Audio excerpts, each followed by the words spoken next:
ছেলেরা যদি 4টা বিয়ে করতে পারে তাহলে মেয়েদেরও 4টা কেন, মেয়েরা আরো বেশি করবে, কারণ মেয়েদের এনার্জি অলওয়েজ বেশি থাকে।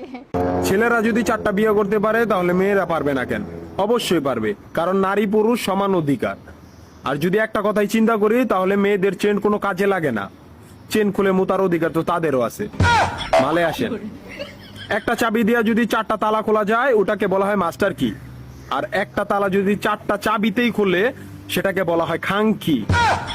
ধরেন আপনি 4টা ইঁদুর পালেন, আপনার কাছে গর্ত আছে একটা, বাহিরে অনেক বৃষ্টি, বুঝেনি তো ওয়েদার ডিমান্ড, এখন 4টা ইঁদুরের একসাথে গর্তে ঢুকতে হবে, তখন আপনি কি করবেন? ধরলাম উপরে নিচে মিলাই আরো 2টা আছে, হ্যাঁ, তাহলে 4 নাম্বার ইঁদুরটা কই যাবো? কানের ফুটা দা না নাকের ফুটা দিয়া?